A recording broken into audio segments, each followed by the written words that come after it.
नमस्कार, मैं हूँ राकेश कुमार, आप देख रहे हैं मत अभिमत। सबसे पहले आप सभी सम्मानित दर्शकों को छठ पर्व का की बहुत-बहुत शुभकामना। मित्रों, अभी छठ पूजा आज ही समाप्त हुआ है, सवेरे का अर्घ दिया गया है, लेकिन छठ से ज़्यादा हलचल शिक्षक और शिक्षक नियुक्ति की थी।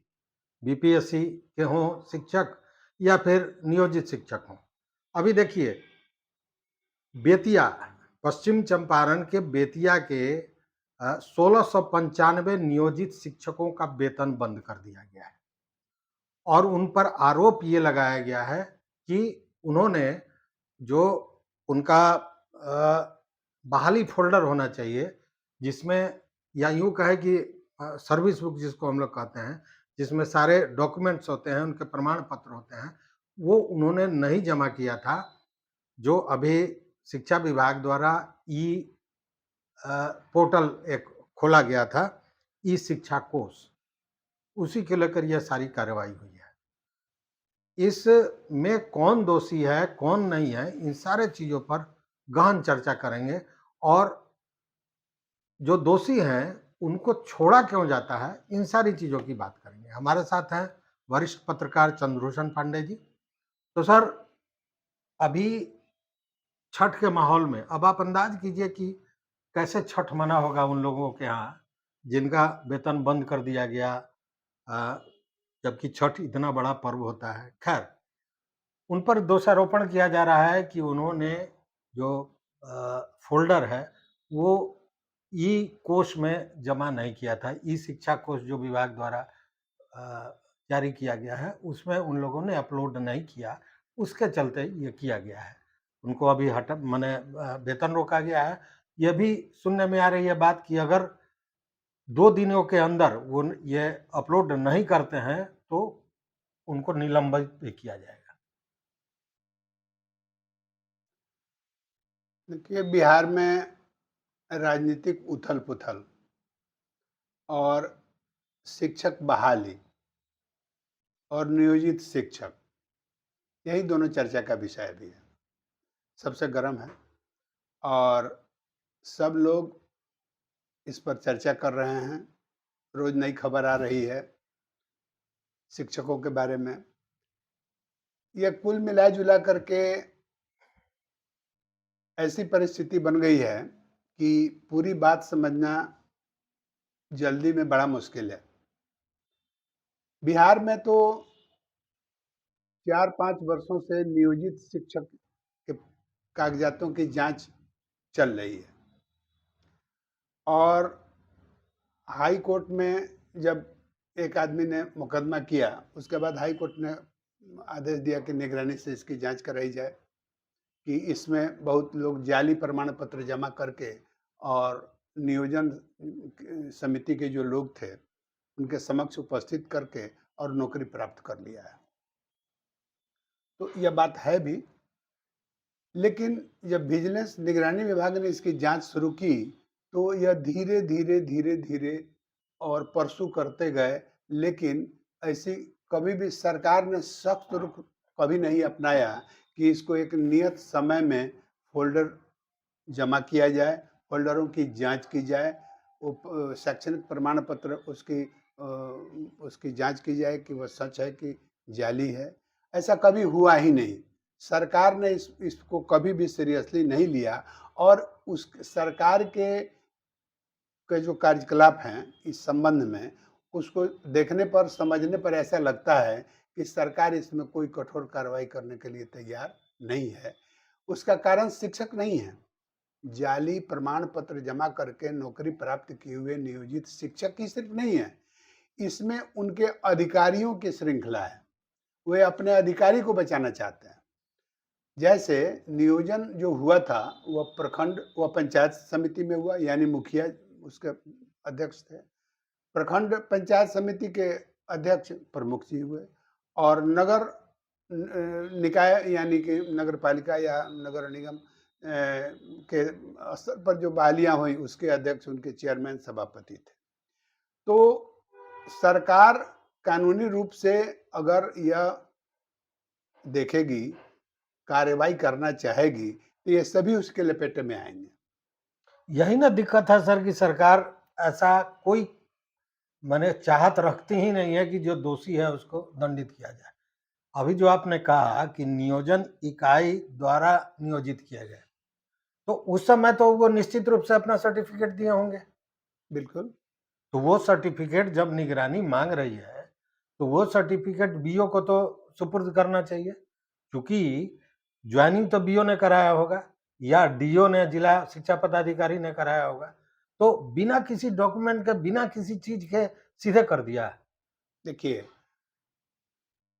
ये 15-20 वर्षों से जो सरकार चल रही है और सरकार का जो काम हो रहा है, सरकार जो कुछ कर रही है, उससे स्पष्ट है, बिल्कुल स्पष्ट है कि सरकार न तो ग्राम पंचायत के अधिकारी यानी मुखिया और उनके सदस्यगण या प्रमुख उनके सदस्यगण या नगर निकाय के अध्यक्ष और उनके सदस्यगण के खिलाफ में कोई भी कार्रवाई करना नहीं चाहती है। उन पर कोई सरकारी एक्शन नहीं लेना चाहती है, उन पर मुकदमा नहीं मैंने करना शुद्ध चाहती है। राजनीतिक कारण से। हाँ, सिर्फ राजनीति के कारण मुकदमा नहीं करना चाहती है और इसके आड़ में करोड़ों का भ्रष्टाचार जो है सो फल फूल रहा है।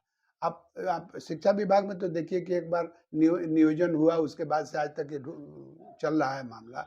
मनरेगा जैसा चीज़ जो आप ग्राम पंचायत के लेवल पर हो रहा है, चाहे ये त्रिस्तरीय पंचायत सिस्टम में किया जा रहा है। मनरेगा में जितना घोटाला हुआ है करोड़ों अरबों रुपए का, उसमें जब भी कोई एक्शन होना चाहिए तो उसमें मुखिया से लेकर के और चेयरमैन तक पर एक्शन होने चाहिए। सरकार के जो ब्लॉक के पदाधिकारी हैं या सब डिवीजन के पदाधिकारी हैं, उन पर जो है सो कार्रवाई होनी चाहिए। लेकिन आज तक आपने कभी सुना है जी नहीं, किसी नहीं, मुखिया को पकड़ के अन्य मनरेगा में जेल भेज दिया गया हो? कभी नहीं।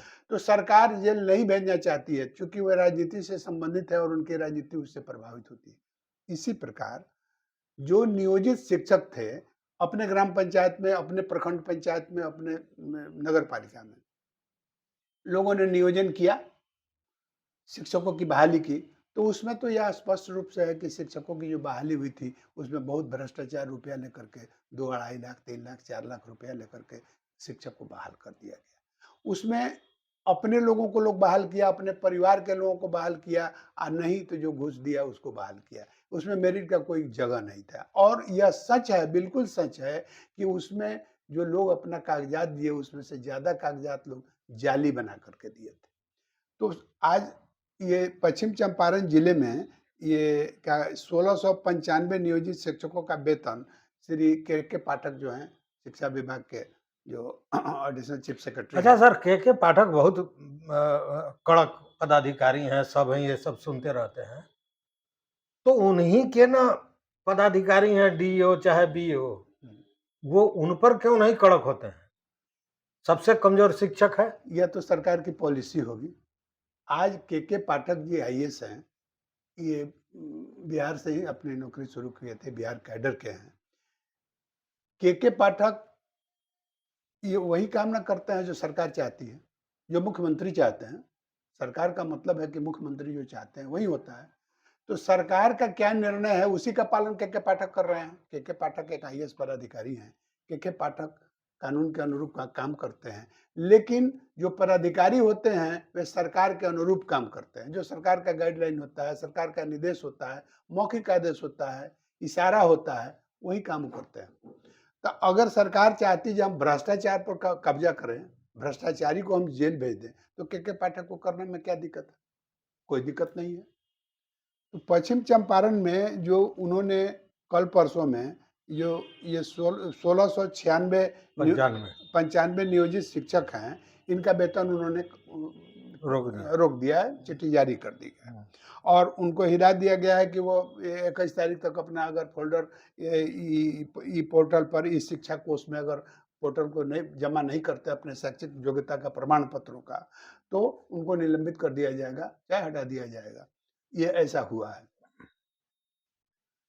तो यह सर, इसमें जब इसकी चर्चा हो रही थी तो हमको जो निगरानी विभाग वालों से बात हुई, उसमें उन लोगों ने बताया कि एक तो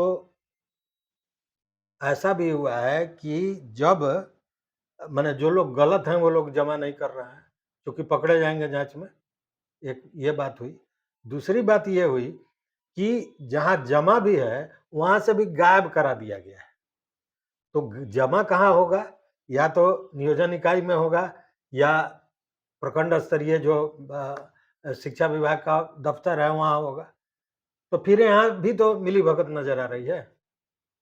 बताते हैं, ये नियोजित शिक्षकों के फ़ोल्डर के बारे में शैक्षिक जो प्रमाण पत्र के बारे में जाँच जो निगरानी समिति कर रहे हैं, निगरानी के विभाग के पदाधिकारी कर रहे हैं, उसके एक वरिष्ठ पदाधिकारी से मेरी बातें हुई हैं, जो इस चंपारण जिले में उनका क्षेत्र था और काम कर रहे हैं।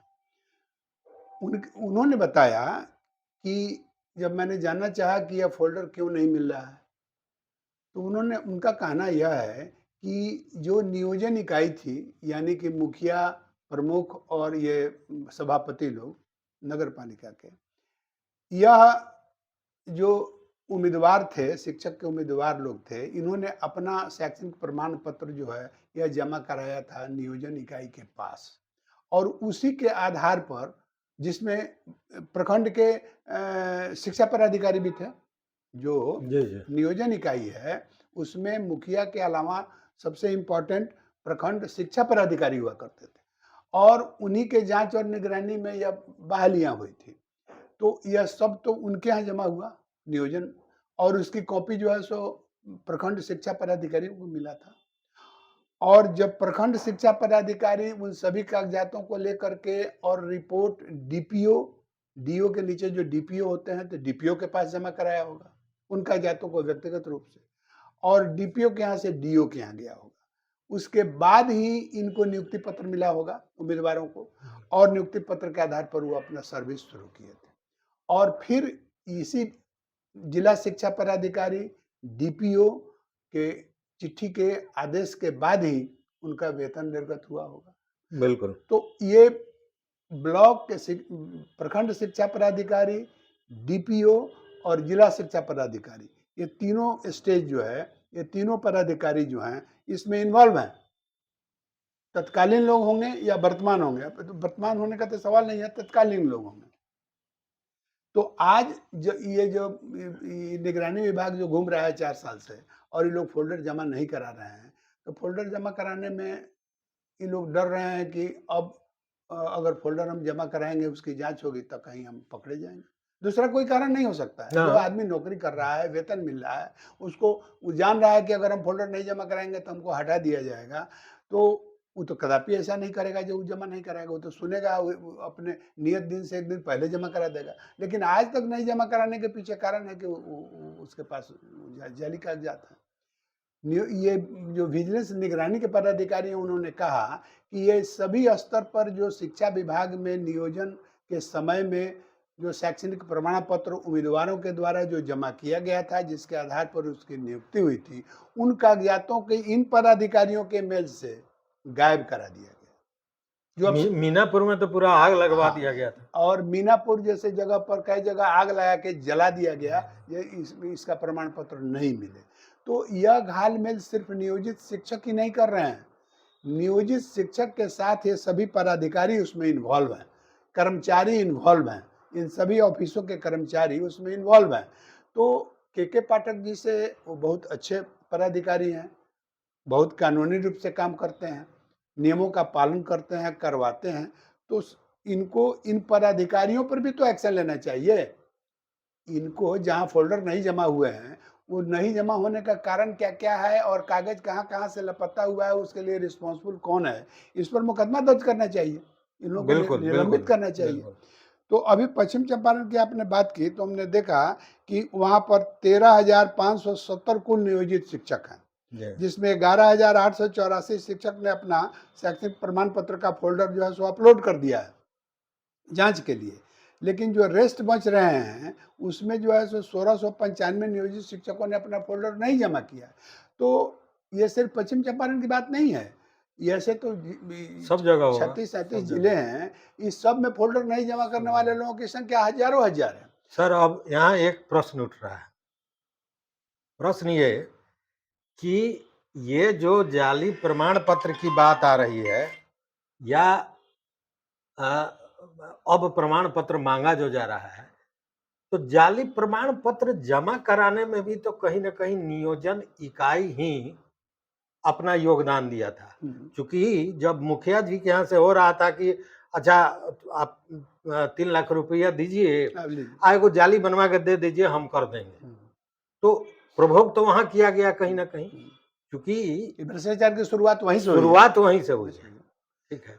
अब दूसरा प्रश्न ये है कि अंदाज किया जाए कि अब ये 1695 जो हैं, अगर इनको गलत मान लिया गया, जैसा विभागीय उस पर ये माना जा रहा है कि ये लोगों का प्रमाण पत्र कहीं न कहीं गलत होगा, तो ये संख्या तो हज़ारों हज़ार में होगी। क्योंकि केवल एक जगह 1695 है, तो ऐसे 36-37 जिलों में क्या स्थिति बनेगी? तो ये जो भरपाई हो रही है एक तरफ से शिक्षक नियुक्ति करके, दूसरे तरफ से खाली किया जा रहा है क्या? हाँ, दूसरी तरफ से लोगों को रोजगार से बेरोजगार बनाया जा रहा है। रोजगार बनाया जा रहा है। बनाया जा रहा है।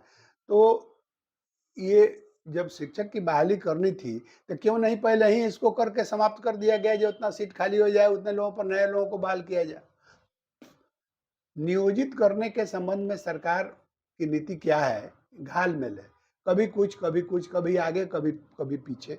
ये सरकार बेरोजगारी, एक तो रोजगार दे नहीं रही है, दूसरा बेरोजगारी पैदा कर रही है और लोगों को, कहने का मतलब कि बेरोजगार शिक्षित लोगों के साथ को ब्लैकमेल किया जा रहा है। ब्लैकमेल किया जा रहा है, बिल्कुल। और ब्लैकमेल किया जा रहा है, जो आदमी अपने माने सर्विस के लिए, नौकरी के लिए दर-दर की ठोकर खा रहा है, तो उसको कहीं गेस्ट बना दे रहा है, कहीं कैजुअल बना दे रहा है, कहीं कॉन्ट्रैक्ट पर बना दे रहा है और उसकी शिक्षा-दीक्षा के साथ, उसके व्यक्तित्व के साथ ये लोग ब्लैकमेल कर रहे हैं और यूज़ करके फिर उसको फेंक दे रहे हैं।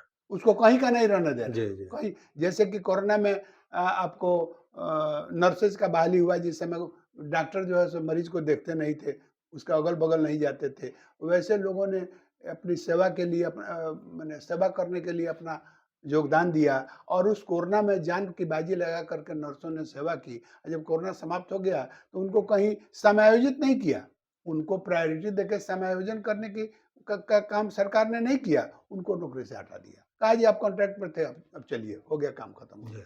तो ऐसी सेवाएँ हर जगह ली जा रही हैं और उनको बाद में यूज़ करके थ्रो कर दिया जा रहा है। इसका जो मूल ये है कि ये जो 1695 शिक्षक का वेतन बंद किया गया है, बर्खास्तगी की बात भी की जा रही है, लेकिन अगर मान लिया जाए ये, तो जांच के बाद ही क्लियर होगा कि उनका प्रमाण पत्र सही है कि गलत है। लेकिन अगर गलत भी हैं, तो केवल अकेले वो गलत नहीं है, उनके साथ पूरा सिस्टम है। सिस्टम को वो पनिश नियोजन करना। है। हाँ। पूरे सिस्टम को अगर आप पनिश नहीं कर सकते हैं, तो आपको ये अधिकार नहीं है कि उनका वेतन रोक दीजिए। क्या सर? हाँ, अगर प्रमाण पत्र जाली है, तो जाली प्रमाण पत्र पर बहाल करने वाले लोग उससे ज्यादा अपराधी हैं। अपराधी है। वो तो बेचारे अपने लोभ में जो है सो उन्होंने ऐसा काम कर दिया, जब बिल्कुल। किसी तरह सेवा मिल जाए, बिल्कुल, सर्विस बिल्कुल। मिल जाए। लेकिन इन लोगों ने जो है सो बहुत बड़ा अपराध किया, भ्रष्टाचार किया है। तो इस नियोजित शिक्षकों के साथ-साथ इन लोगों पर भी जो है सो मुकदमे होने चाहिए और इन लोगों को जेल भेजना चाहिए। तो कहने का मतलब है कि पाठक जी, जो आप आदेश जारी कर रहे हैं कि इनका वेतन रुके, तो आपको ये भी आदेश देना चाहिए कि जो लोग इसमें इन्वॉल्व रहे हैं, जिन्होंने इस भ्रष्टाचार को बढ़ावा दिया है, उन पर भी कार्रवाई हो, और शायद आपसे इस तरह की आशा लोग रखते हैं। तो देखते रहिए मत अभिमत। बहुत बहुत धन्यवाद। कोटि आभार।